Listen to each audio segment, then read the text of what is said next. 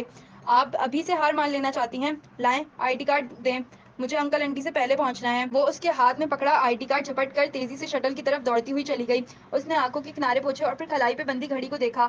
کیا اس کا ویزا لگ جائے گا یا ڈالی کی بددعا پوری ہو جائے گی اور وہ کبھی ترکی نہیں جا سکے گی؟ اسے کبھی جہان سکندر نہیں مل سکے گا؟ مگر خدیجہ نے کہا تھا انسان کو کوئی چیز نہیں ہرا سکتی جب تک کہ وہ خود ہار نہ مان لے، اور اس نے سوچا کہ وہ اتنی آسانی سے ہار نہیں مانے گی۔ بے دردی سے آنکھیں رگڑ کر وہ گاڑی کی طرف لپکی تھی۔ بہت ریش ڈرائیونگ کر کے وہ پنڈی آئی تھی۔ تقریباً 1 گھنٹہ اسے بند پاسپورٹ آفس کے باہر کھڑا رہنا پڑا تھا۔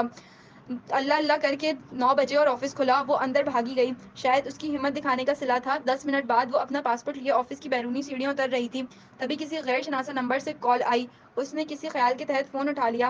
ہیلو حیا، میں خدیجہ بول رہی ہوں۔ میرا فون تو باہر بھائی کے پاس ہے کیونکہ اندر سیل فون الاؤ نہیں تھا۔ ابھی ایمبیسی کے گارڈ سے فون لے کر 100 منتیں کر کے کال کر رہی ہوں۔ وہ ایک ہی سانس میں تیز بولے گئی، آپ کدھر ہیں؟ بس مجھے پاسپورٹ مل گیا ہے، میں آ رہی ہوں۔ میری انٹری ہوئی؟ اس نے گاڑی میں بیٹھ کر چابی اگنیشن میں گھمائی۔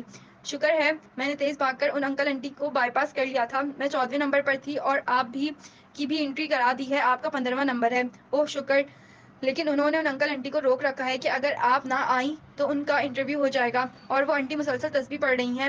حیا، آپ جلدی سے آ جائیں۔ میں آ رہی ہوں، بس ابھی آفس ٹائم ہے نا تو ٹریفک ہیوی ہے، بس جلدی سے آ جائیں۔ یہ بار بار پوچھ رہے ہیں کہ میری دوست کدھر ہے، بس تھوڑی دیر اور۔ اس نے ایکسیلیٹر پہ دباؤ بڑھا دیا۔